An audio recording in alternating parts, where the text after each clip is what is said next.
Hey there, and welcome back to Temporary Locals. I'm Jared. And I'm Megan. And this week, our guest is taking us to Ukraine.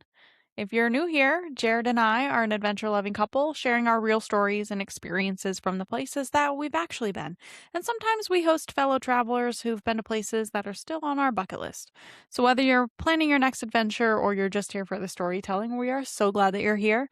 We hope that you stick around, subscribe, and join us. We put out new episodes every week. Our guest today, his Instagram describes him as roaming the map with a book in one hand, a fork in the other, and ready for anything. Tom DuBois is a traveler, musician, photographer, and a travel writer, and we are so excited to have Tom on today to discuss his time in Ukraine and exploring the ruins of Chernobyl. So without further ado, let's get into the episode. Okay. Hi, Tom. Welcome onto the podcast. Thank you for having me. Yeah, we are really excited to talk to you today. We know you've been all over. But we're specifically going to talk to you about your time in Ukraine. But before we get into that, did you want to give a brief introduction to yourself and kind of where people can find you? Sure. Yeah. I mean, I'm just a guy who's fascinated by the world and I like to travel. I like to see as many interesting, weird places as I can. I make videos on Instagram, I make videos on Facebook. I'm a musician by trade and training. And this is just kind of another passion of mine. I got into traveling from being on the road as a musician, and every place I would go to play gigs, it's like, oh, there's cool places to see. And it's almost kind of eclipsed, although I still work in the music industry. Um, my love of travel has almost kind of eclipsed that passion even. So yeah, I mean, you can find at Tom Venture Photos on Instagram and Tom DuBois on Facebook. Yeah, and definitely go check him out. There's lots of cool stuff on there. We're just going to focus on Ukraine today, but I mean, Sure. we were stalking you earlier, and you've been some really cool places too. So Yeah. Yeah, is that kind of like your thing with traveling? Like kind of we said before, we were talking before about different people travel for different reasons or to see different things. Is your style of travel to go see like odd places or places that other people may not normally go? Yeah, I mean, the places that really fascinate me the most are I guess, to be as culturally different as the kind of life I live as possible. Um, and yeah, I mean, odd places for sure. So, I mean, I know you're really into Egypt. That was one of my first trips. Certainly, when I actually kind of didn't really plan to go to Ukraine, I kind of found myself there. And well, it's like if I'm here, I gotta go see Chernobyl. Um, yeah, it all kind of started with like Anthony Bourdain and watching those kind of old travel shows and uh, being a young guy with a minivan when I was a teenager, just trying to do road trips. And as I was able to go further afoot, then I did so. Right. Yeah, I also saw that you were at Serpent Mound in Ohio. We don't have to get into that on this Sure. Yeah. I episode, mean, but I have a feeling there's a lot yeah, of topics that we could get into, seeing that right. our interests kind of converge on a lot of those things. Yeah. Awesome. yeah, very cool. So you said Ukraine wasn't really planned; you just kind of stumbled upon it. Yeah. So, I have when I lived in Los Angeles for a very long time, for 12 years or so, and, I work in the music industry, and I even today, I sell musical instruments. So, there was a Russian guy who was a friend of mine and a colleague, coworker who, he's not from Ukraine, but he was from Russia, and he had been staying in Ukraine. This is 2022, so this is pre-war, but just a few months leading up to it. And he was working for who I can only really describe as like an oligarch, like a rich dude Mhm. who, from the story I got, he was like a former colonel in the Soviet military. And when the Soviet Union fell, he's like, oh, this coal mine is now mine. And now I have hundreds of millions of dollars. As kind of a retirement passion project, this oligarch guy uh, built a guitar museum in Kiev in a like a former Soviet exhibition hall. So this friend of mine hits me up and says, "Hey, they're trying to have a festival uh, in September, and we have a bunch of bands playing, and I was asked if I wanted to come sit in and play some, play some songs with them and just see this place." And I was just in a position where I could take, a week and a half off and fly out there. I've always been kind of fascinated with the former Soviet Union and Russia, and I had a lot of Russian friends in LA. There's a huge Russian diaspora out there. Mm, So I go out there and explore Kiev a bit. It was a very weird and kind of ominous atmosphere because there were already like Russian troops massing on the border, the little green men, so to speak. And mhm, that was a big topic of conversation among the people there. So we played this gig. We're playing cover songs like Deep Purple and AC/DC and stuff in this Soviet exhibition hall, and there's like hammers and sickles on the ceiling, and it's just this very weird brutalist building. Um, so I'm like, okay, well, if I'm here, I'm gonna use this wealthy guy as a connection to try to get to Chernobyl, and that's kind of how the whole story started. wow, Just chatting in a like music shop in LA? Yeah, well, yeah, he was a coworker. He was actually like a guitar tech, a person who fixes and works on guitars, and I was managing the shop at the time. And then, we just became, close friends, and I've known him now for, probably 10 or 15 years. But he's like, right. he's very funny. His name's Roman, and this thick Russian accent, like, dude, bro, you have to come to Ukraine. Like, number one, most best fun. It'll be great time. No problems. I was like, all right, well, let's go see what Ukraine's all about. Very cool. Very Hmm. cool. The connections that we make, sometimes you never know where you're gonna end up. Yeah, Yeah, for yeah. You sure. just you have a friend one day, and then the next day you're in Ukraine. You know.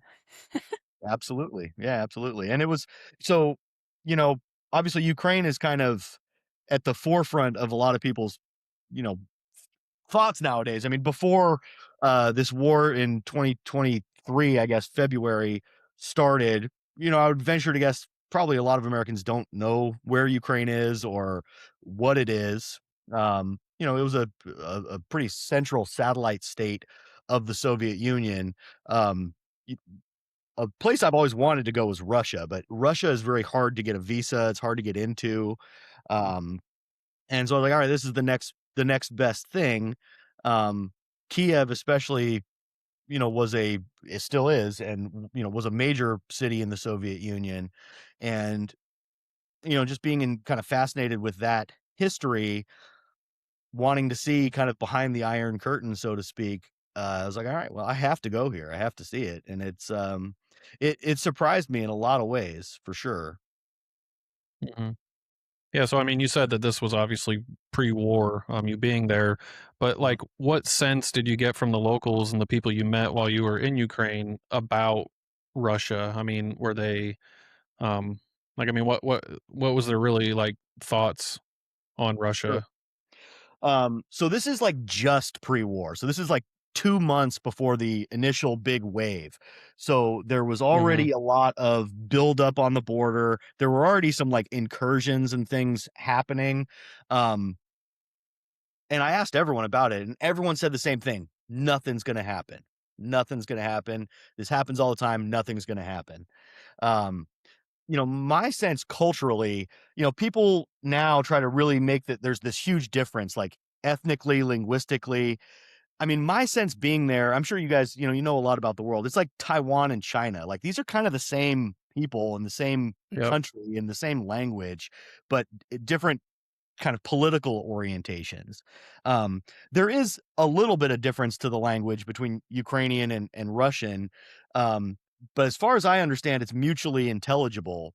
And it's kind of like someone from Hawaii and someone from Alabama. Are they different? How different are they really? So they're cousins, if not brothers, that are kind of separated in a political way after the fall of the Soviet Union. So that's kind of where people's allegiances lie. They're certainly very passionate about Ukraine and that they are not Russian. Um, but in the same way, like maybe a Taiwanese person would say, I'm not Chinese, but it's kind of the same Right. cultural. Yeah, and it's it's funny that you bring up China and Taiwan because I was kind of comparing that to that situation also kind of on that side of the world and what's going on there and has been going on. But we actually had a guy uh on the podcast who lived in Taiwan or lives in Taiwan and kind of asked him the same thing about, what are the people in Taiwan, what are their kind of feelings on China? Do they consider themselves a part of China or not? And I kind of get the feeling that it's kind of the same situation with Ukraine and Russia. Even pre-war, it's like they're their own people, you know. Yeah, I mean, if we're gonna expand, if you're talking like former Soviet Union, Latvians and Lithuanians and Poles are not Russian. Uh, Ukrainians and Russians are very close culturally, linguistically, like the food, the music, the Orthodox calendar, the Orthodox Church.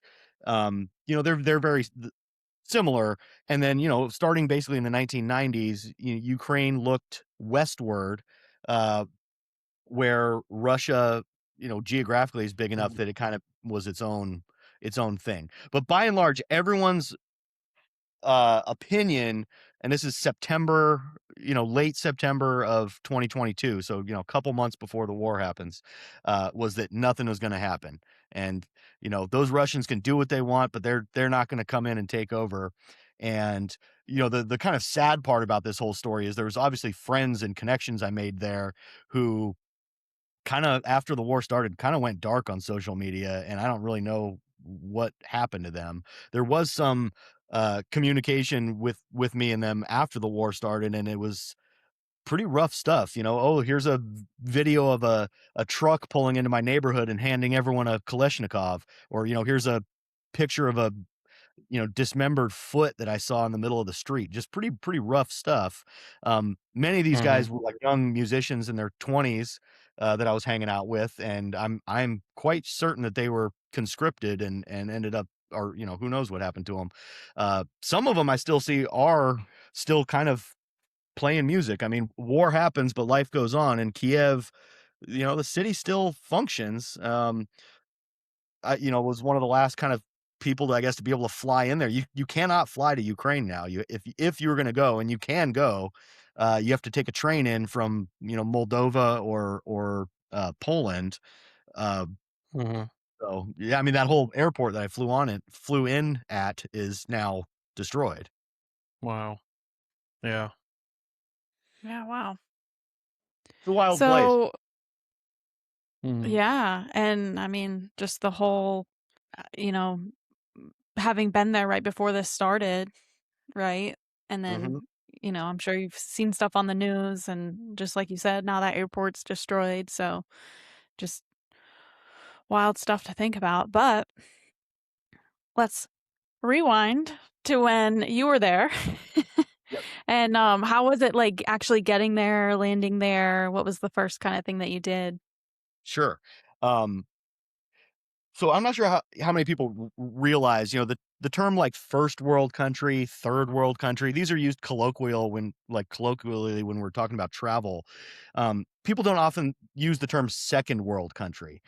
These terms Uh-huh. arise from the Soviet Union and the brinksmanship between the West and that part of the world. Second world countries refer to the former Soviet Union and all those satellite states. Um, I don't think people realize how kind of bleak it is there in some ways. So arriving there, being that I had an American passport, I flew right through security and immigration, no problem. Um, and I walk out of the airport and I just find myself kind of surrounded by these brutalist giant apartment blocks. They've kept up a lot of the Soviet, like, uh I don't want to say signage, but like there's hammers and sickles, there's statues of old Soviet heroes and cosmonauts and things like that. And it's this kind of uncanny valley because I'm sure you guys have been to Europe, or it feels European, it feels Western, but it also just feels weird. And it's hard to put your finger on Mhm. exactly why. Yeah. Yeah. So, Yeah, I mean, um, that's yeah, that's kind of, I mean, it's Western Europe, right? So it's like Europe, for how small it is so vast and different, and so different culturally depending on where you're at. But like Western Europe is, like you said, it has a lot of like the brutalist architecture, and it's very bleak, and just kind of, when you think of those kind of areas, or you think of Russia, even though Russia's very large, obviously, it's like, um it's kind of, you know bleak, right? Yeah. yeah, yeah. I I don't know mean, what the and other word I'm looking for is. and it's, you know, living in the United States, like small things that we take for granted air conditioning, like availability of just gasoline. There was a few times where we had to, pull over to get gas, and they're like, "Oh, this gas station's out." And it's like, "Oh," or "Oh, there's no air conditioning in this building," or, yeah, all that stuff. It's very bleak, it's very gray, it's very monolithic, and it retains that from, the Soviet Union. Now, obviously, since that time, Ukraine looks westward, and, like, I was very surprised, like, the food was very good, which I didn't expect. I thought it was gonna be, like, irradiated, like, boiled turnips, but, there was actually a lot Mhm. of food that we had there. Um, and the people were super cool. Almost everybody spoke English. Ukraine's the size of Texas, and it had, at least up until the war started, roughly the same population.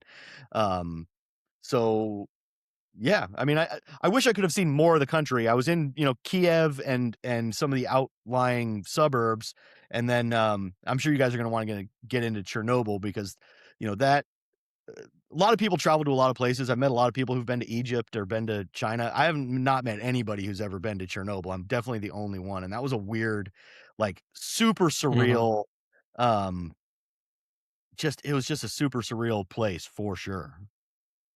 Yeah.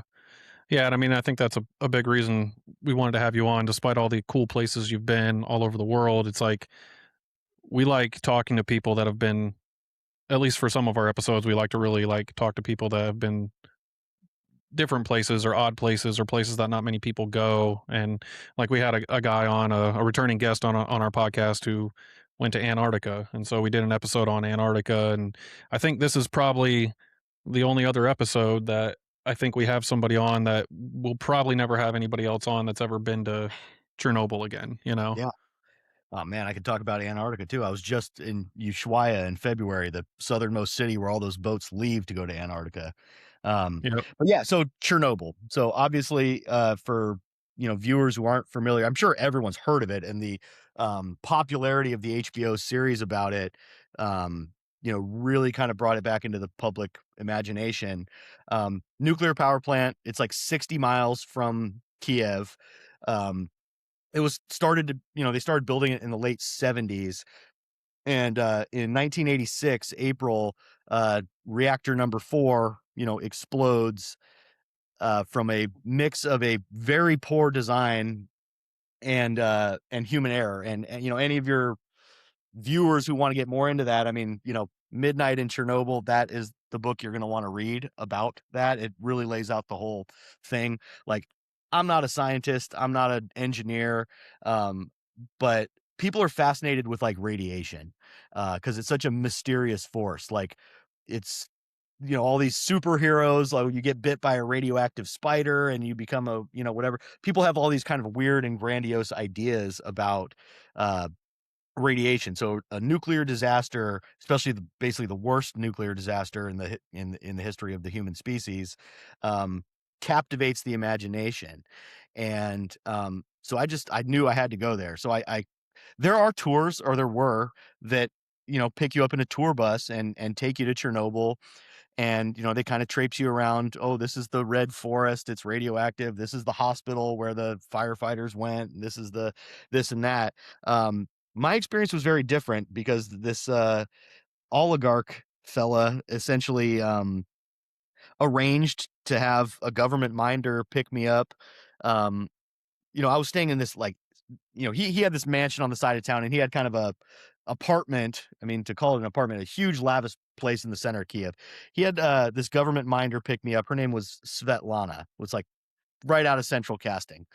Um, Mhm. and they picked me up, and it's a 2-hour drive maybe to Chernobyl.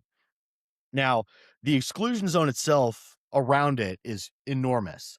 It's bigger than some European countries, and you have to kinda go through an immigration check to get into it, and there are very stringent rules about what you can and cannot do there.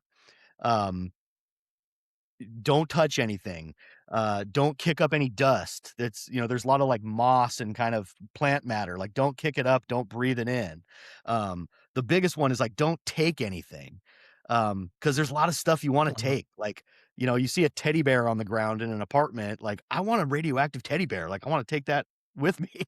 Um, but they made it very clear, like, don't take anything, otherwise, like, straight to the gulag with you. And they Mhm. searched us when we left. So, we check in, and when you cross into the exclusion zone, you're still many, many miles from the actual power plant itself. And, they give me a Geiger counter, um, and I have to wear a necklace that has like a dosimeter on it, which is an accumulated radiation sensor that tells you when you leave, like how much of a dose you got. And then the Geiger counter you carry around is to like, obviously it beeps as you start getting to things that are more or less radioactive.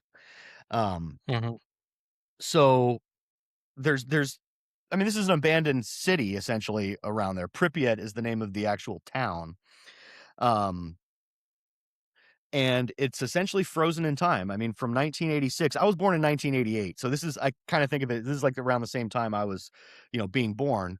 Um, and it's frozen. Yeah, it's frozen in time. I mean, there are apartments that still have things in them as if people just picked up and left. Some of it's been looted. But you see a telephone from the 1980s, or a Rolodex on a desk that, we don't use those anymore. Um, the the type of art that's in the city. I mean, it's just like it's frozen in time. And you also quickly see how uh nature reclaims, I mean, we all live in cities and stuff. If we were gonna just all leave 20 years from now, 30 years from now, that's an illustration of what it would look like out there. Mhm. Yeah, speaking of nature reclaiming, like, I have a visual in my head of just, like, vines and trees kind of taking over buildings. Is that kinda what it's like? Yeah, actually, so there's a good story to illustrate that, where we're kind of walking around in this, there's buildings, but it's a forest now. I mean, these trees are it's a forest. Um, so we're walking around and it starts to rain, and it starts to rain pretty hard, which is not a great thing to have happen when you're there, because all the radioactive dust and stuff is then going to start washing off things Mhm. and getting on you, and that's not great. So we kind of start running through this forest, and we come to this structure, and I realize it's a big set of bleachers, like, facing us. And I all of a sudden realized, like, we're in the center of a soccer stadium.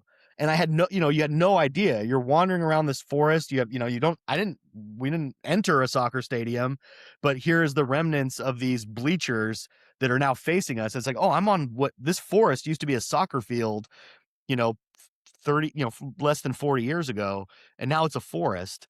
And, so we climbed up and kind of waited out the rain, at the top of the bleachers in like the, I guess, boxes, I guess. Mhm. So yeah, it's crazy how much it's reclaimed. I guess another example of that is, everything that's ever gone into the exclusion zone has to stay there. So if I bring a water bottle with me there, it's staying there. You're not taking any garbage out. You're not taking anything out. So every vehicle that was used in the cleanup, every helicopter, every dump truck, every car that belonged to citizens there, they put out in a big field, and that field is now a forest. So, we're wandering around this forest, and there's broken down helicopters and big excavator buckets and dump trucks and all this kind of stuff. And it's like, wow, this really did not, it doesn't take long. Um, Jared, I know you're into like Graham Hancock and like the, lost civilizations and stuff. It's like, I was like, oh yeah, things would disappear very fast, because we're talking uh, Mhm. less, I'm not that old. I'm 38, but like, less than a pretty short human lifetime, and things are almost totally unrecognizable. Right. Yeah, that's what was going through my mind too when you were talking about that. I was like, man, nearly 40 years and it's almost unrecognizable. You can't even tell that, like you said, a soccer stadium was there. Yeah, Thinking back to like these ancient cultures and discovering those sites and, Right. archaeology and things like that. It's like how difficult is it to for find? sure. Yeah, Thousands of years. Yeah. Yeah. there'd be nothing Yeah. nothing left. So we explore all the town and all that around it. Um, another really cool thing, and I would encourage people to go look it up. There have been some like intrepid people who have gone in there and done some really creative graffiti in Pripyat.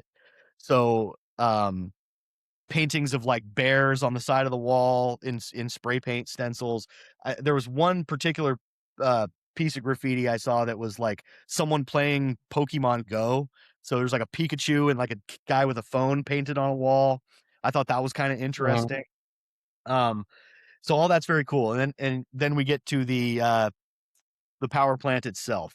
So I was allowed to get, a couple of 100 yards away from what they now call the new safe confinement, which is a big dome built over it that was installed in 2016. I think it's funny they call it the new safe confinement. It's like, yeah, it's safe to stand a couple 100 yards from it for a few minutes without getting a big belly full of gamma rays.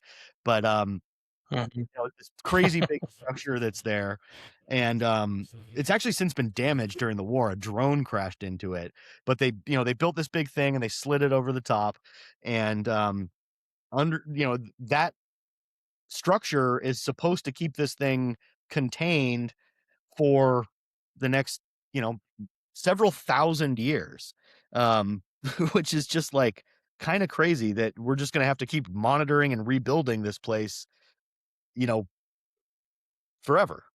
Mm-hmm. Yeah. Yeah, just to circle back for a second, you mentioned that once you go in there and you're in the um you can't take anything out. And so what was kind of the process for like when you left? I mean, did they give you clothes to wear? Did you have to like clean in any way when you left? You obviously had a camera with you. Like, I did, did they yeah. allow you to take your camera out? Mhm. No, so, like, no, like, garbage leaves. I mean, obviously, the clothes I wore was fine. I mean, here's the other thing, and this doesn't make the story as cool, but the radiation is very localized, and it's kind of logarithmic. Like immediately after the disaster, it was very radioactive and dangerous there. Now it's still much more radioactive than just your average place in the world, but it's safe enough to be there that people work there. The People don't know this either. There were 4 reactors in Chernobyl, and they kept them running until the 90s.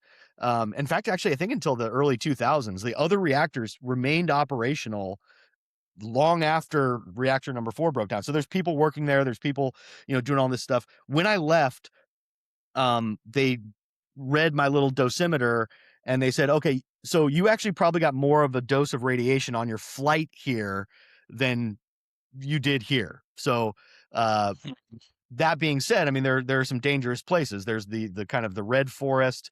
There's the basement of the hospital, which I did not go to, where all the firefighters dumped all their clothing and stuff. So no, it's not a big deal about like, uh, you know, taking out your clothes, taking out your camera. They did scan everything, and I had to stand in like a machine. They said, "Hey, you may have to throw your shoes away and ride back to Kiev and buy new shoes." But they ended up letting me keep them. They said sometimes, people do have to get rid of that stuff. Um, I don't know. I mean, Mm-hmm. people were always like, "Hey, did you?" I mean, how worried were you about this? Um, a friend of mine said it best. He said, "Like, you've done a lot to earn that tumor already." Before going to Chernobyl, but yeah. I mean, it at the end of the day, it's actually not that dangerous. Yeah. Yeah, is the reason that people would have to, like, leave their shoes because there's, like, radioactive material on them? Yeah, correct. So, like, it's localized. So, when the disaster happened, they sprayed down a lot of the buildings with fire hoses and things like that. So, one of the most radioactive places is the sewers. So, Mhm. and obviously every time it rains, like dust and stuff goes into the sewers. So, when you walk around with your Geiger counter, you hold it down to a sewage pipe or a manhole cover, I guess, and it starts going off like crazy. So depending on, if you just happen to walk through a patch of mud or dust or moss that's particularly radioactive and it's on your shoes, well, you got to get rid of your shoes. Um, I just got lucky enough that didn't happen. Yeah. Man, was walking around with a Geiger counter just feel like a dangerous, like, scavenger hunt?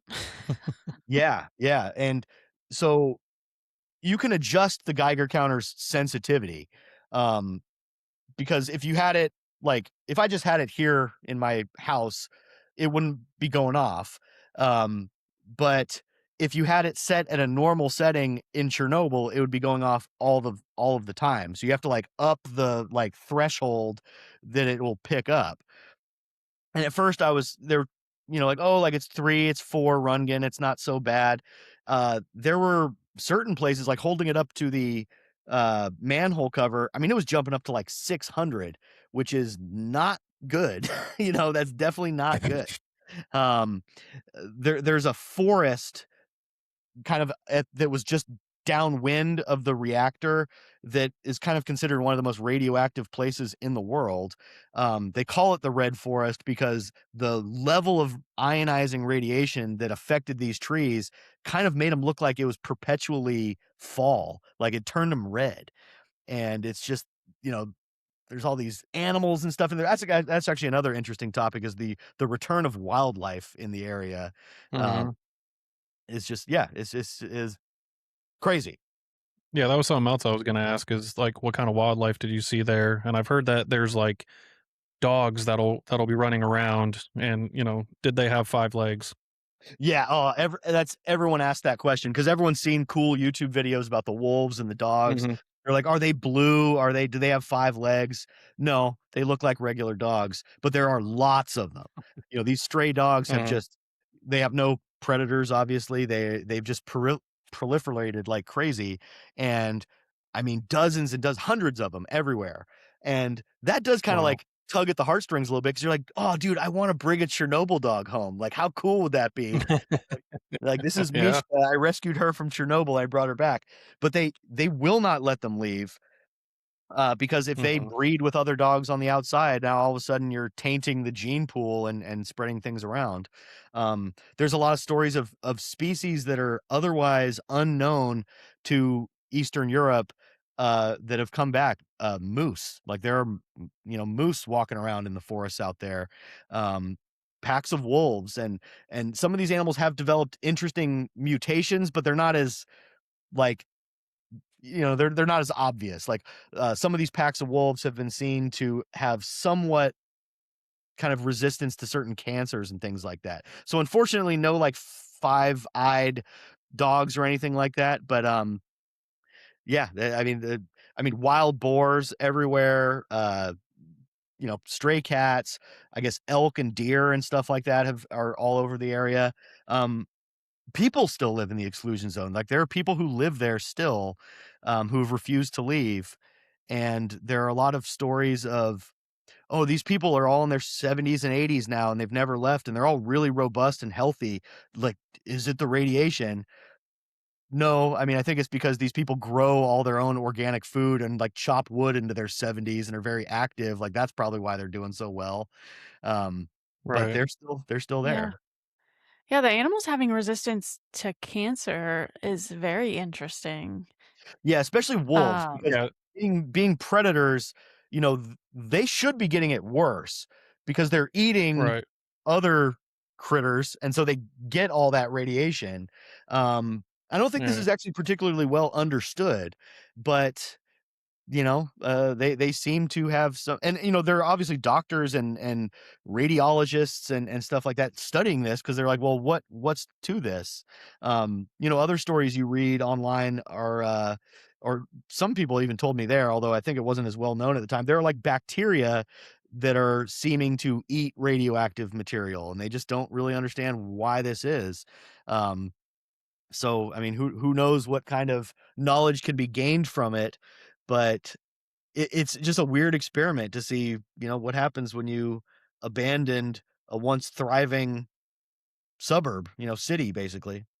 Mhm. yeah. Yeah, it might be kind of like, in essence, low level exposure to radiation over time, as long as it's not so much that it kills you immediately, but over time your body adapts to it. And so, you kind of become like, I don't know, immune to it in a way or immune to like certain cancers or things like Sure. that. Yeah, Sure. that's so interesting to think about. I have a question about the rain. You Mhm. mentioned that it rained and that like rain will kick up dust, but is the rain itself like radioactive or No. like No, because the acidic? rain's coming it's coming in from other places, you know? I would assume Mhm. this, cloud cover comes in from the Black Sea. Why it's dangerous is, if you're there's dust that's in the air, there's dust on the buildings, certainly. It's that it washes it off of stuff onto you. And you especially don't want to get any of that stuff in your body. So they're like, if you kick up if you're walking through an abandoned building and you fall down and there's 40 years of dust accumulated, now there's a big dust cloud and you're breathing that in, like that's really something we were trying to avoid. um Yeah. it's funny because originally That's they I were mean, like, that's probably yeah, yeah, that's probably just bad in general. If you're in an old home and you kick up yeah, for dust, sure. there's probably asbestos in it or something anyway. So For sure. Yeah. And they were at first they were like, don't go in the buildings, we're not going to go into the buildings, we're going to see everything from outside. And then like being former Soviet Union, you grease some palms and you kind of like, come on, they're like, all right, you can go in the buildings. I was like, all right, cool. So you're running around these. I mean, I remember there was another place we went in that looked like it used to be like maybe a gas station or like a convenience store. And it's ransacked. The parts of the thing are collapsed in, but you still see these little snippets of daily life, like a magazine, from 1986, newspapers, like food wrappers and stuff that are still there. And it's just really weird that it's still just kind of preserved. yeah, Yeah, what kind of buildings did you get to go in? like homes or Yeah. So there was no real, like, single family homes as we would think of it, but, like, big, gigantic Soviet style apartment blocks, Um, mm, kind of this brutalist, almost Art Deco kind of looking architecture, very kind of grandiose. Uh, there was a place that had like, a swimming pool that was, empty and falling apart, uh, like, gyms, and obviously, I mentioned the, soccer stadium. you know, hammers and sickle signs. There was a large statue of Lenin that we saw. Um, but yeah, I mean, this was just like daily life. So, when you're in an apartment that someone had to flee and leave everything behind, even something like a coffee cup, you're like, this someone was just drinking out of this one day and then they were told time to leave. Um, that's a pretty weird thing to see because who knows, like, who and what left that everyday object there, and all of a sudden now their life has changed and they're gone, and all this stuff kind of just remains as it was. mhm, Yeah, man. How mind-blowing. I feel like that would probably be very like, I don't know, deep experience because you're seeing all these small objects that we wouldn't think of in a normal everyday, and your imagination's just kind of going on and like contemplating, you know, Yeah, I yeah, can't really all think the of people any other affected. place in the world like that. Um, I mean, possibly, I think there's some abandoned villages around, Fukushima in Japan, so that nuclear disaster in 2011. Um I mean, maybe like Pompeii or something, like, Mount Vesuvius erupts and yeah, buries this Roman city. Um, but nothing really recent. I mean, Detroit, like parts of Detroit, like abandoned factories and stuff like that. But even those, like, it was a slow decline. It wasn't an abrupt everybody leaving. So it's uh-huh, very unique in that way. And, the added spookiness of the radiation just kind of just makes the vibe even that much more odd. Yeah. yeah. I wanted to ask you about the elephant foot. Um, I know Yeah. I believe it's in the basement, right? It's in the basement of Yeah. the actual nuclear plant. So I'm sure you didn't actually get to go in and see it or anything, but No. that's we've all heard that story of the elephant's Yeah, foot, yeah, and if you I haven't, mean, it's funny you just bring a that large up because mass of radioactive. yeah, I was just actually, like, kind of brushing up and listening to a couple, videos about Chernobyl to refresh my memory and stuff before this, and yeah, so the elephant's foot, when the reactor broke melts down, that's not just, like, colorful language, like, it literally melts. The fuel rods themselves melt and fuse with all of the cladding and steel and the enclosure, and they become this material called corium, is what they call it. And this material is like half as hot as the surface of the sun. So it melts down through the bottom biological shield of the reactor. It eats through the concrete. It's lava, basically. It's radioactive lava. The elephant's foot is a structure, I guess. It's a kind of pool of solidified corium, radioactive magma that's in the basement. And it's probably now it's not as bad, but for a time it was the for sure most radioactive, dangerous object in the world. Mm-hmm. What it was supposedly, the time frame we're talking is 200 seconds next to it is a fatal dose. So, you're standing next to this thing for 3 minutes and you'll be dead within a week. These pictures that I'm sure you've seen of it, they're kind of grainy because the radiation destroys the film. Yep. And I think the most recent readings of it, because they go back and look at it every once in a while, like, dude, I wish I could have gone and seen it. Like, I mean, even for a second, that would have been cool. But now it's cooled down and the radiation had subsided enough, but you still, hang out next to it for a couple of hours and it's fatal. So it's probably the single most radioactive object in the world. And that room that it's in might be one of the most dangerous places in the world. Mm-hmm. Yeah.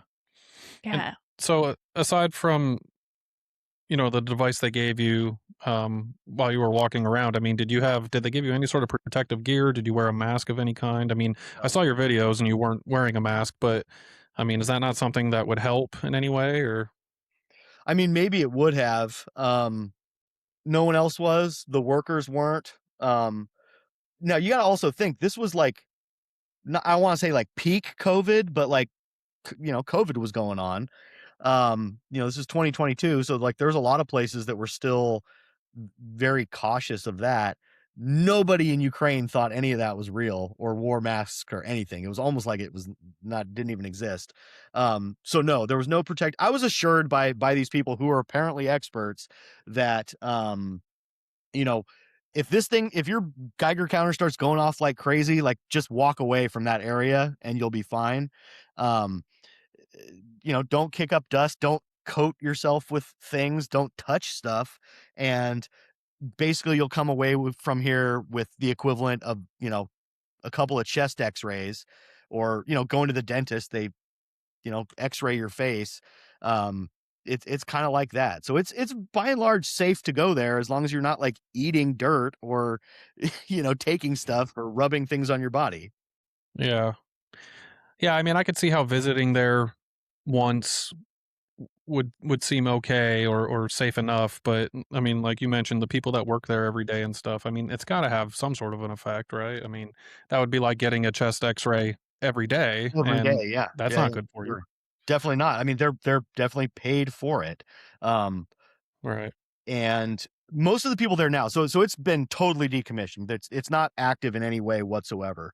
The people there are researchers and they work in shifts. So I guess maybe it's not fair to say they're working there every day, but like a team of people might work there for 2 weeks and then another team goes in.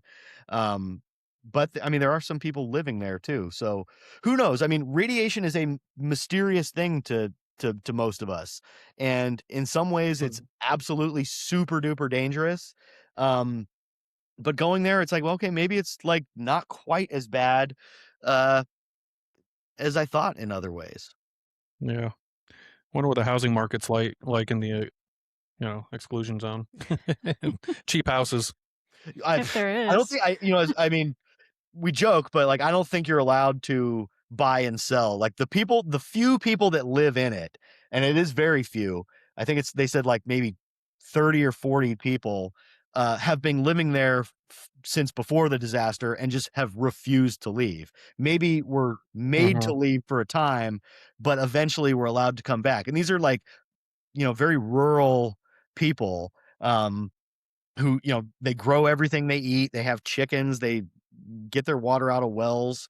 Actually, that reminds me of another thing though. So I ate lunch at the workers' cafeteria at Chernobyl. So they have a cafeteria where workers go eat. and it's, kind of bleak Russian cafeteria food. And one of them made a comment like, there's a soup, like a green borscht, which is a very common staple in Ukraine. They're like, "Oh, the water, it's from here." And I was like, like, that doesn't sound great.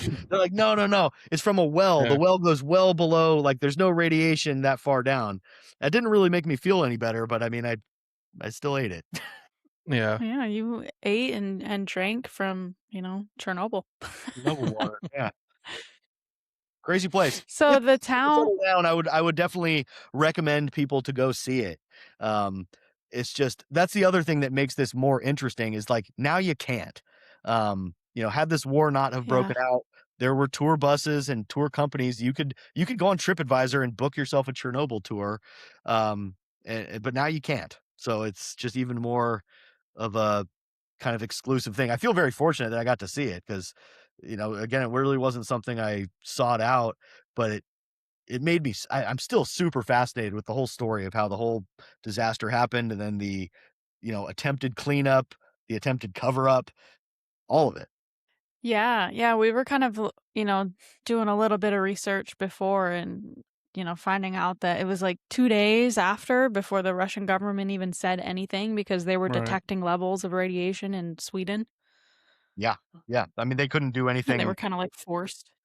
Yeah, correct. I mean, uh, even the reactor itself, like, no Western country would ever build a reactor like that. They cut so many corners, uh, in the design of this thing and then in the operation of this thing. I mean, the night that this disaster happened, they were conducting a test, and the, um, threshold or the requirements of the test were already, like, totally not met. But because of, like, the Soviet kind of climate of, um, fear and wanting to please your boss and not, whatever, they just were like, "Well, we're just gonna go through it anyways. It's gonna be fine." And it was not fine. No, not at all. Yeah, I was reading something about, like, the material of the roof or something like that was, like, flammable or Yeah. something like that, that just, like, made it worse. Well, so the when the reactor blew, it blew this, like, immensely heavy lid off of the reactor and blew through the roof. The fuel rods of a nuclear reactor are made of or the enclosures of them are made of graphite, which is a radiation moderator, whatever that means. So there's chunks of this graphite all over the roof. And this graphite is insanely radioactive. In the days following, um, the disaster, I mean, you pick it up one of these items and you're dead. So they're trying to figure out, okay, like, well, if we're gonna close this thing up, we have to get all of this debris back into the pit. And they tried robots, and the robots would get burned out from the radiation. They're thinking about, like, oh, let's just, like, shoot them off. None of that worked. What they ended up doing is they used people, and they famously in the HBO show and in reality called them bio robots. So what they did is they had several hundred men. Your job is to go up there, you have 90 seconds, you pick up one piece of radioactive graphite, you throw it in the hole, and you run out of there, and that's your entire service. And for that, they were paid a pension for the rest of their lives. Um, Mhm. and that's actually what solved it, because then they were able to build what's called the sarcophagus, the first enclosure over the top of it. And, I mean, it's pretty crazy that people were I mean, they knew. Some of these guys knew, like, if we don't do this, there might be millions of casualties from this event, and, it just kinda speaks to the human spirit that some of these guys were like, "Well, I guess I'm just gonna sacrifice myself to go into the basement and turn off the pump, or I'm gonna go on the roof and kick this graphite into this radioactive hole." Um, that they did that, so, crazy stuff. Wow. Yeah, and I think it's mentioning the HBO series, it was a really good series, and I think we'll rewatch it. I don't think you've ever seen it. Mm. It I is didn't really good. It's a really good It was series. great, it was great, and I didn't see it until after I went to Chernobyl, so I think it came out before. um, I'm not a big TV guy. I don't really watch stuff. So, but I did come back and I watched it, and I mean, I thought it was fantastic. It's a pretty accurate description of. I mean, these were all real characters. Valery Legasov and all these, the people that were the kind of main characters in it. They were the ones who kind of blew the whistle on this, and uh, averted what could have been a potentially even worse disaster. Because if that what became the elephant's foot, if that radioactive corium continued to melt down and reach the water table, it would have created another explosion that would have destroyed the other reactors and probably irradiated all of Europe. So for as bad as Chernobyl was, we actually did avoid what could have been a much, much worse situation. Right. Yeah, wow. So the town of Pripyat, is that what you were kind of exploring? Because is it like the reactor is in that town? So it's on the edge of the town. It was where the workers lived. So there were thousands of workers at Chernobyl. So them and their families lived in Pripyat, which is, I don't remember exactly the distance, but I mean, you can see the reactor from there. So it's right there. And that's really the only town. They built this as kind of this. I'm sure you guys have seen like these kind of like World Fair, like when people try to like Epcot Center, like they try to imagine the future and build this like future town. That was kind of how they designed this place. Or in Russian, they would call it like Atomograd, like Atomic City. And so it had and these were also fairly privileged people that got these were coveted jobs. These were well-paying jobs. And so they had all the modern amenities, and that's Pripyat. Yeah. There's Going back another to there's actually another really interesting kind of relic there in the exclusion zone that I'd encourage, if people are interested, definitely look up pictures of it. But there's these two giant, very surreal objects called the Radar Duga 1 and 2. And there are these huge, like, I don't even know, like they're hundreds of feet tall and they're thousands of feet long, like radar antennas that are made of this like scaffolding looking material that is, I mean, they're just huge. And they were there to detect signals bouncing off of the ionosphere of American ballistic missiles on their way to the Soviet Union. They were an early warning system of like a nuclear attack. And now they're just like rusting there. I was there in September. So, it's kind of like late summer, early fall. And February of that year, a dude tried to climb it and fell and died. So they were like, do not try to get up there. But they're this crazy looking thing for sure. wow, yeah. I saw like a picture and there's a Ferris wheel there, and it just happened to mention that there was supposed to be an amusement park open like a few days or a little bit after that Chernobyl meltdown. Yeah. So and I went there. That's actually one of the most famous places because it kind of illustrates this like story of, hope and building and uh being kind of destroyed by this disaster. So yes, this amusement park is in Pripyat, and it never opened. So I think it was supposed to open, a few weeks maybe after the disaster. So there's the Ferris wheel there, and then there's the bumper cars, which you see pictures of a lot. And I got a bunch of really good pictures of those. Like it was a really cool place. But these retro 80s bumper cars and this kind of and now they're just totally eaten by nature. And there's radioactive dogs running around everywhere. And it's crazy. Crazy.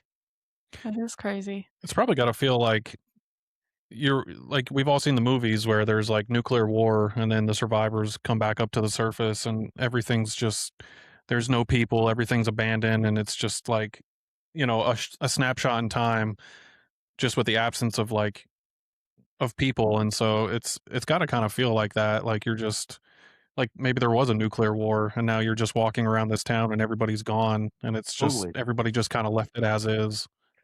Totally, yeah. I mean, it's but again, because it's sudden makes it even more crazy. So there's no sign of like decline or, oh, this is a factory in Detroit and it's just got, it kind of was slowly, I mean, it was abandoned suddenly, left as Mhm. is, and there was a little bit of looting and stuff that went on after the disaster, but by and large, this was, if we all just picked up and left our towns, this is what it would look like 40 years later. And it really makes you reflect on like the power of nature to just, this is all just a big, blender that's just churning things under. And I can't imagine, 100 years from now, none of those buildings are probably going to be there. Certainly the Ferris wheel is not going to be there. It's all going to be gone, Yeah. Yeah. So crazy. but it'll How still be much time did you radioactive. actually spend there? I spent like an Yeah, entire yeah. day there. Yeah. I spent the entire day there. So, they picked me up at 6 a.m. It was, a couple hour drive, and I didn't get back until probably 10 o'clock at night. So I was there the whole day. Mhm. And when you were leaving the zone, did they like check you to make sure you didn't take anything? Did they search you Oh yeah. in any Yeah, way? yeah. They checked my backpack because they know like some of this stuff is very tempting to take. Like, a Soviet military hat, or like a, you know, Mhm. we went to and this is super creepy, what used to be an orphanage. So there's like baby dolls and Mm. like, I mean, who doesn't want something like that as a souvenir? I mean, obviously you're smart enough to be like, I don't want to have an irradiated doll in my bag going back to America. But yeah, I mean, it's very tempting, like postcards, or pieces of stationery that are written in Russian, coffee cups Yeah. and stuff. I mean, there's tons of stuff you want to take. So they definitely check you. And it's funny too because like I remember like having to go through some like machinery to like scan me before I left, and it didn't look modern at all. It was like this steampunk weird like interpretation of like an airport security metal detector. I mean, it was just out of a different world. It didn't look modern. It didn't look up to date. It's like clunky, like, rack some giant switch and like, bzzz, all right, like you're good. Like, it's okay. What if it doesn't even work? It's just meant to like intimidate you. Yeah. Or placebo effect made to make me feel better. I mean, this is only, Yeah.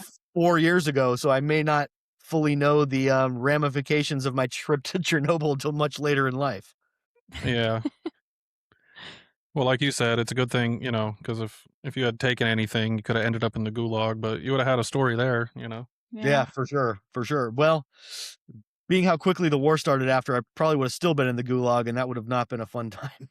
Yeah, Oh you probably would have gosh. been in the gulag regardless. It kind of reminds me of that kid. Who was that student? Do you remember the kid that went to North Korea and stole the poster? It was Yeah, just yeah, like he a had the propaganda poster in the hotel, and he ended up they took him, and I mean, yeah, I he forget. He had a really unique, weird name, and he's actually from Ohio, where I live now. yeah. Otto Vornberner or something like that. It was something like that. Yeah. Yeah, and he And when they finally released him back to the States, he came back and he was just a vegetable. I mean, he he had was a brain damage vegetable. and Yeah, stuff, so and I think yeah, that you like don't it wanna was mess almost like around and you don't want to mess around for sure, for sure. It yeah, wasn't really like that there. I mean, North Korea. I mean, geez, that would be, if I could get in there, that would be a hell of an episode, right? I feel like if you go right. there, you got to be real polite. Like, definitely don't take Yeah, a poster. Um, but yeah, that obviously did not turn out well for him, and that's a pretty heartbreaking story. So, uh, yeah. I've been to the demilitarized zone, but have not gone into North Korea. Yeah. Wow. I have a burning question about the mural. You mentioned that there is a mural of like Pokemon Go. Hmm. Is there a Pokemon stop there? I have no idea. That's not really my Oh. world. I It's her maybe world. there, Yeah. maybe there was. I mean, I'm happy to send you guys some of the photos of that. I don't know, like how you edit your podcast and if you include some of that, but yeah, like there was some Yep. really kind of clever stuff where there was another one where it's like a fire escape, like a set of stairs kind of on the side of a building up high, and someone painted like a silhouette of a person like walking up the stairs. So if you're just walking around there, the sun's going down, it's already creepy as hell. And now like you're like, oh, there's a dude up there.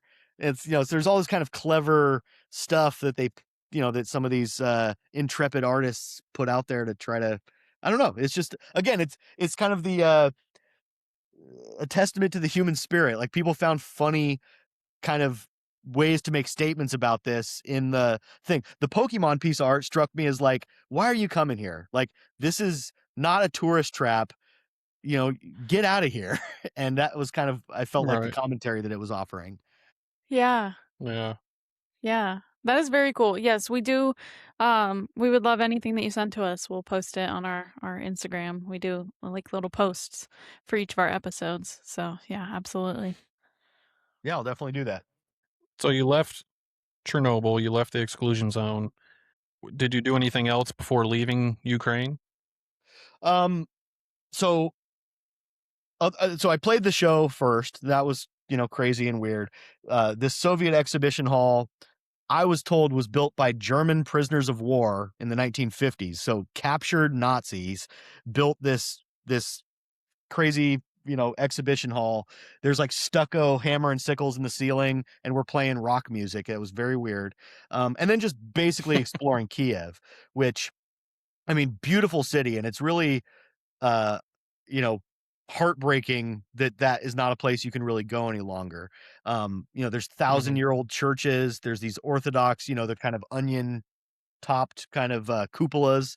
Um, the people were all very nice, and it was like, you know, this kind of late summer. The weather was beautiful. Um, we were kind of walking around by the executive mansion, like their White House is actually kind of a weird teal color, and there's this huge park around it. There's like symphonies playing Shostakovich music, and there's, you know, young couples in love running around and little kids playing on the playground. And, you know, looking back, it's like, wow, it's kind of sucks. Like all that's kind of destroyed now. Um, so the building that I was in was this lavish apartment building, which is actually the residence of the president of Ukraine. Um, you know, Zelensky was president at the time, and we would see his motorcade leaving every day, which was weird because now he's like this famous kind of contentious figure. Um, Mhm. the morning of the gig, he was doing like a speech uh in this park or a rally or something, and I didn't really think much of it. I was like, oh, you know, the president of Ukraine's doing this thing over there. Little did I know, um you know, this would become such a focal point of people's attention. It was just kind of a weird thing to look back on. Yeah. I will say, actually, but again, the food was very good. A lot of like that Odessa caviar, like the black bread, the borscht, the, you know, wild game, rabbit and stuff. I really was not like I'm a, like most millennials, a bit of a insufferable foodie, and a big part of traveling is trying out all the food places. And I was like, this is not going to be the Yeah. trip for that. And I was really surprised, like, oh, okay, this stuff is actually, there's a lot of really good Russian food going on, and Ukrainian food. Yeah, I wouldn't have expected that either. Or most of Europe in general, you know, as far as like culinary, you know, like Well, real at least good not East food. at You don't least not really think of Eastern like Europe. I Eastern mean, Europe. yeah, yeah, for sure, for sure. But it Yeah. was, you know, it was good. The drinking culture there is very interesting. Um, you know, I mean, vodka and pickles, like just they love their pickles, and they have this thing called sala, which is, this is in Russia too, where it's just like salted cured pork fat, and they have these little thimble-sized. You'll often hear like Russian guys, if you're drinking with Russian guys, they'll be like, "Oh, I did like 20 shots of vodka." And to us, what we think of as a shot, it's like, how did you possibly do that? That's insane. There's no way. But they're these little tiny thimble-sized, you know, shots. And before every shot, it's like, to the homeland, to our friends, to our families, to our mother, and then you do it, and then to the future of this great nation, to the, and so they're just pontificating these big toasts in between everything. And yeah, we definitely had some interesting evenings there. So you drank vodka with locals? Oh yeah, how could you not? How could you Yeah, not? right. Yeah, how could you not? And was everybody pretty friendly and everything? I think when people think of like whether it's Ukrainians or Russians especially, it's like they don't seem like the most warm and friendly people. I mean, how were they towards you? To me, they were very nice. Now I did get the vibe that they are not the most tolerant people of like other cultures or people from other parts of the world. I kind of blended in because I'm a blonde, you know, white guy. Um, but you know, I heard some comments and some things that were like, or even, at the airport. I was going through security. I have my beautiful blue American passport, and I hand it to the guy, and he's like, "Brother, welcome to Ukraine." And there was a group of like 3 guys from Nigeria right behind me, and they were like, "No, no, no," and they brought him into some room and interrogated. So that was a little off-putting and weird. Um, but to me, they were all very, very cool, and, um, they know that America was a big ally of Ukraine, I guess still kinda is. Obviously, this is all Hmm. controversial, and I'm not trying to get into any of that. But so they were all, yeah, they were very cool to me. And many of them long to come to and see the United States. People would just like mention stuff like, oh, like Friends, like Ross and Rachel. And it's like Homer Simpson. It's like, yeah, I Yeah, guess. Like I don't know. yeah. Trying to make a connection with anything that they can think that we'd know, like that's American culture, you know. Yeah, no, at the time I had like super long hair. I was obviously there playing a concert. So how much they love like Western music, AC/DC and Led Zeppelin and all that kind of stuff. They just ate all that stuff up for sure. Yeah. I was actually Oh, given that's cool, a man. I was actually given a custom made guitar there too. Since I sell guitars and I went to school for guitar and that's a big part of my life. And so one of my guitar, probably my favorite guitar is one that was built for me there. Wow. That's a hell of a gift, huh? Yeah, Yeah. very Yeah. cool. Good stuff. Yeah. Awesome. Well, that sounds like an awesome trip. I personally, if, time and the world permits, would like to go. That sounds like a really cool experience. And thank you for sharing it with us. Yeah. Sure. Um, My pleasure. where do, where do you have plans to go next? I don't know. Good question. I mean, uh, earlier this year in February, I basically did like, I mean, I know you guys are really into like Peru and stuff. I did like my big South America trip. I basically started in the kind of southern part of the Amazon and just went south through, Brazil, Uruguay, Argentina, and ended up, at the tip there. And that was a lot. That was really cool. Kind of thinking forward to what I'm going to do next. Um, India has always been kind of on my radar as a place that would be challenging but very interesting to go. Um, Easter Island is a definitely a big bucket Mhm. list spot for me. Um, Mongolia would be really cool just to see the big, vast, empty steppes. And I mean, I think anyone who travels, like, unless you're just like some hopeless Instagram clout chasing person, like you travel because you're interested in history and like Right. seeing these places that um where things went down and where like what's this culture all about? What's this way of life all about? So yeah, those are probably the biggest ones for me, but I mean, I'm sure like you guys, the list is endless. We could have a whole episode on places I want to go. Right. Yeah. Yeah. Yeah. Awesome. Well, yeah, I would love to go all those places. We actually just planned today a trip to the Yucatan in Mexico. So that's our like main focus next. Mexico is like, But man, I've been to Mexico more than any other country. I have some, friends from college that are from there, and so I go there all the time.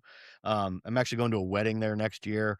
Um, People from the United States don't realize how exotic Mexico is to the rest of the world. In fact, I was just talking about this Mhm. the other day to someone. Like, Europeans and people in Asia look at Mexico in the same way that Americans look at like maybe Thailand or something. It's this far away, ancient, exotic place. It's easy for us to just think, oh, these are like our neighbors. Like this is like our, just our country next to us. But it is an absolutely astounding place. So definitely, yeah, go check that out.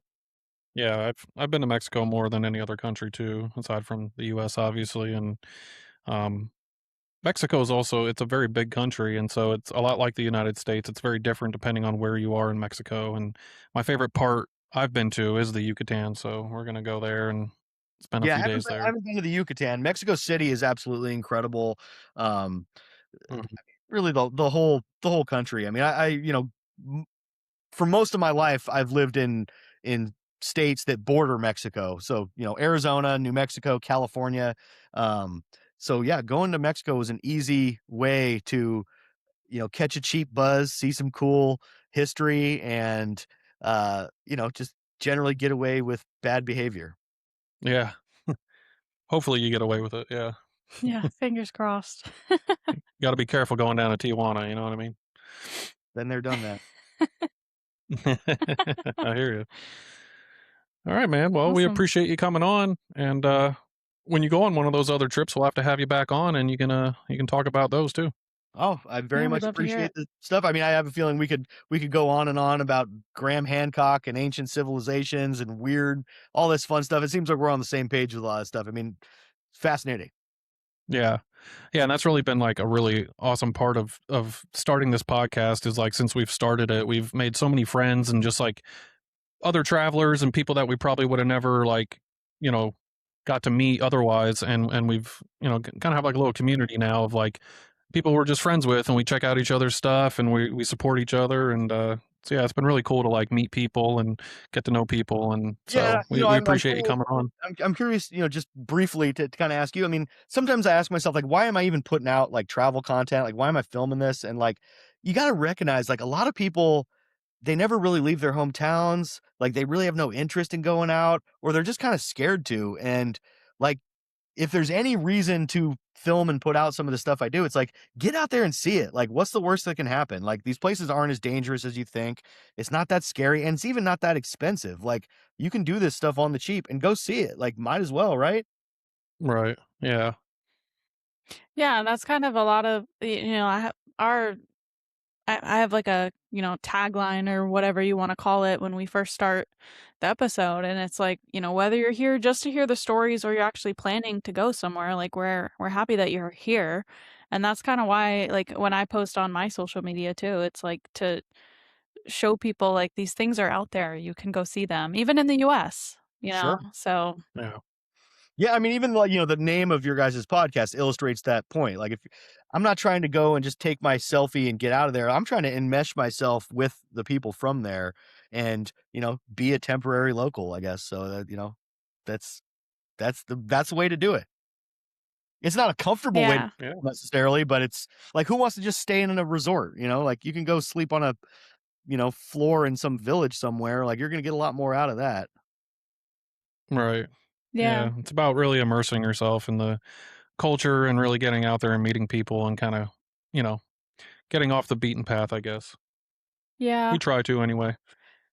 Yeah, and that's why we coined this as like an adventure travel podcast. We don't really, a resort's nice, sure, experience it, or like even a cruise, which I've never really done either of those. But like, I want to go stay in like an Airbnb right in town where I can like walk out and I'm, hanging out with the local people. I'm going to the same coffee shops that they would go to. That's kind of what the name of this came from, is because we were just traveling and any place that we go really, and we'll do exactly that, go to a local shop or something like that, and we'll joke and like nudge each other like, look, we're locals, like because we're eating Yeah. at the local spot, even though we're not, right? Yeah. But it feels like it. Yeah. We're I don't know. I shopping, we're mean, getting groceries and, I you know, guess I understand the impulse, but like, I don't really travel to relax, like, I'm trying to right. experience extremes of experience, emotion, ups and downs. Like, I'll relax on the weekends or something. Like, I'll sleep when I'm dead. I'm trying to get out there and be a little bit uncomfortable. I live in a first world country and I have a very nice job and I do pretty well. Like, if I'm going to travel, if I'm going to fly to the other side of the world, I might as well experience some discomfort and come away from it changed and better. Right. Yeah. And that's kind of the idea too, is like, it's people that go to these exotic faraway places and just sit on a resort the whole time. It's like, well, you could have done that here. You could have done that in Myrtle Beach, like, get out and do something. Right on. Yeah, or like when we went to Costa Rica, we did that crazy hike, which to this day is still one of my favorite hikes. But we just met someone on WhatsApp and went and did this 6-mile hike through the jungle that is not a path. Yeah. And it's like, it was awesome. That's the way to do it. Yeah. All right. Absolutely. Well, thanks again for coming on. We really appreciate your time and sharing your story about your time in Ukraine. I Very, appreciate very it. It's all fun. fascinating, and looking forward to catching up again soon. All right, cool. Sounds good, guys. Thank you. All right. Go. Thank you so much for listening. Let us know if you enjoyed this episode. We surely did. It was great, talking about. I think Chernobyl's one of those places that, like, I think he said it. Everyone's heard about it. Very few people have been to it. Yeah. Yeah, it reminds me a lot of the Antarctica episode we did with a different guest, where it's like, a lot of people have been to Thailand, a lot of people have been to, Mexico, South America, Europe. Not many people have been to that specific place. Yeah. And I don't know that we'll ever have somebody else on that's been to Chernobyl. Yeah. So very interesting, good conversation, and yeah, Tom's the man. Yeah. All right, you guys. Well, you can find us on Spotify, YouTube, Apple Podcasts, and we're also on Instagram at Temporary Locals Podcast. You can follow us there to get updates on new episodes. Jared is on Instagram at Rover_Stover and YouTube at Rover Stover. And you can find me, Megan, on Instagram, TikTok, YouTube, and Facebook. And with that, I'm Jared. and I'm Megan. Thanks for exploring with us. And remember to be a local anywhere you go. Bye. Be like,